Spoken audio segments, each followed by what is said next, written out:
They don't want what we know out there. You'll never get this on CNBC. But our school system will never tell us that, because they're part of the process. Fake money, fake teachers, fake assets. I know the game of the rich. My rich dad taught me. You know it because you're the banker. The bankers and the rich play is different than what they teach you in school. All over the world, what does school teach you about money? And the answer is nothing. And that's not a mistake. That's not an accident. I knew that. Most people know that. The way to keep the poor and middle class working hard is never teach them what the rich know. So if you read Rich Dad, Poor Dad, which came out in 1997, it's what the rich teach their kids about money, the poor and middle class do not. Poverty hurts. I mean, I don't like it. And I don't like that our academic system's so corrupt. You know, we know the banking system's corrupt. We know politics is corrupt. But academics is just as corrupt. I mean, one thing if it's the banking and the politics, but this is where we send our children and we trust them to do the right things for them, and yet they're being not taught something so fundamental. Like you asked your dad when you were a kid, Dad, you asked your teacher, when are you going to teach us about money? And it was just, never. Well, never. And they'll never will. You know something. What do you know? Share it. What is financial education? It's not get a job, work hard, save money, and invest in a well-diversified portfolio of stocks, bonds, mutual funds, and ETFs. The financial industry is two things, debt and taxes. In 1971, Nixon took the dollar off the gold standard, and the US dollar became debt. And we still tell kids to go to school, get a job, work hard, save money, and get out of debt. Now, who tells them to do that? That's the most ridiculous thing there is. The book starts and it says, lie number 1, saving money will make you rich. Yeah, it never will. You know that. All taught that as kids. Why would you save it and why would you work for it if they can print it faster than you can work for it? Why do you keep saving when they're printing it? The rich don't work for money. Don't you touch that stuff. It's very subtle, right? Yep. They don't say, I'm going to train you to be a worker bee the rest of your life, but they educate you in a way where that's what you come out. Right. What was he trying to do those first few months were you working for him? What was he trying to get across to you? Because he taught you the hard way about money. And she says, if you're going to be successful in your life, you've got to find the best teachers. And a great teacher is somebody who comes from the inside, not the outside. But in school, you don't know if your instructor is for real or not. That's where the fake teacher comes from. I said, I want you to teach me about money. So why should I teach you? He said, but if I teach you, you work for me for free. And I said, why for free? And my poor dad went nuts. He says, because if I pay you, you think like an employee. Your brain will change. If you learn never to work for money, you'll be a rich man. And this is powerful. Once you give someone a paycheck, their brain turns off. Correct. Because it's... And then the promise of a pension.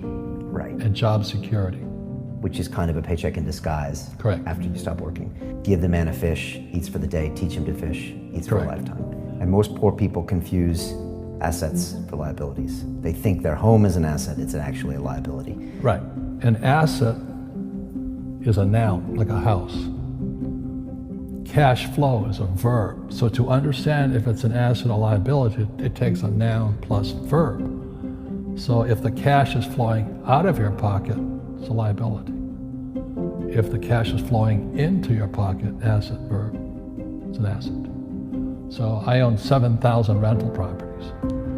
Those are assets. Every month, the cash flows in. Whereas many people have the big house on the hill and the cash is flowing out. Right. And they're going broke. Right, it's like a frame of mind. The other thing the poor don't understand is the number 1 expense for most people is taxes. And yet we don't even see it. Isn't that weird? You walk around and you look at the paycheck and say, that doesn't seem right, and you don't realize that the government's got a huge hand in your pocket and you are doing nothing to minimize that. Again, this is what's very different about the rich and the poor. The rich don't work for money. Its number 1 expense is tax. See, there's 3 kinds of income: earned, portfolio, passive. So earned income is if I get a job, that's earned income. If I'm a doctor or a programmer, that's earned income because I'm working for it. If I buy, let's say, Apple for $10 and I sell it for $20, that's portfolio income, capital gains. Yeah. But passive income, which is cash flow, is never taxed. And so these guys are screaming right now in America, tax the rich. I said, good luck. Because most of the guys complaining, they don't know there's three kinds of income. And the rich don't have jobs anyway. They have assets. And so the average schmo out there, poor guy, sent the kid to school, they don't learn this. You see, very few people will buy what I do, make $1 million and pay zero tax. And my rich dad taught me that playing Monopoly. That's how it started, 4 greenhouses, 1 red hotel. Or the McDonald's formula, I write about it here. McDonald's, Ray Kroc. Yeah. McDonald's is in the real estate business. So they sell hamburgers, but they buy real estate, so they pay no taxes. This guy Bezos, he's $16 billion. How much tax did they pay on that $16 billion? Zero. And that's all legal. Anyone can do it. Everybody can do it. But most people lack the education. So once you learn how to use debt as money, you can never say, I can't afford it. You see, because the banks will give you, so the banks, after the crash of 2008, the banks gave me $300 million tax-free. When I asked the average guy, I said, why don't you use debt? They can't even get a loan because their scores, their FICO scores, I don't know if you have them here, are so bad. The school teachers will never tell you that because they don't know it. My poor dad never knew that. You don't know if something is an asset or a liability until you can say which way the cash flows.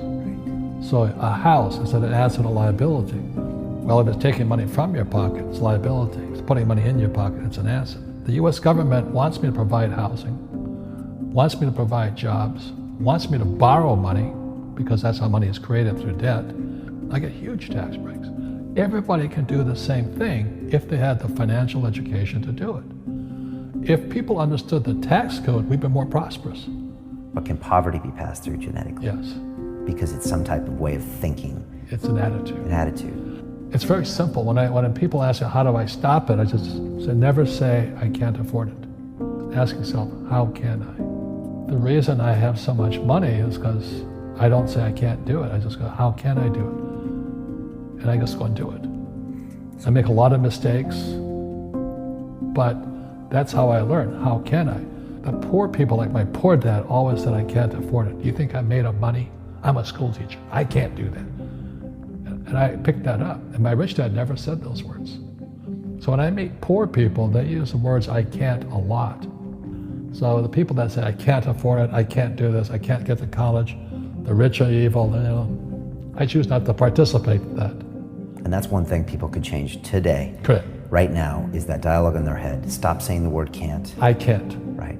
So how can I? How can I? Especially as in, I can't afford it, how can I afford that? Right. Because that opens them up to looking at it as an investment to a greater future. Right. When I borrowed $300 million, I couldn't do it until I went to ask. And I got turned down so many times. I said, and every time I showed the banker my financials and he'd go, sorry. I said, look, do me a favor. Why did you turn me down?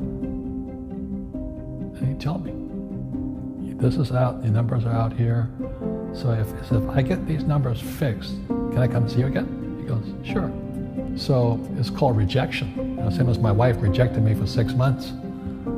It's just a matter of personal willpower, which is spiritual. Just saying, if they can do it, I can do it. And how can I? How can I? And I think it's you once said, words become flesh. Yep. That was the Bible too. Right? Intelligence increases through your mistakes, through the ups and downs, through what you've learned. Real estate's real estate, but what I learned made me richer, not the money. You don't need money to make money. I think all of us, every human being has that low point in their life. And if they get the message, a new life begins. If they don't get the message, they keep going down. The richer I got was because I didn't need any money. I could use this to make money. But how did I get there? Is I made a lot of mistakes. people are afraid of making mistakes and all this, fear of failing, it limits them. Nice, so very nice. So many people trapped in the same device.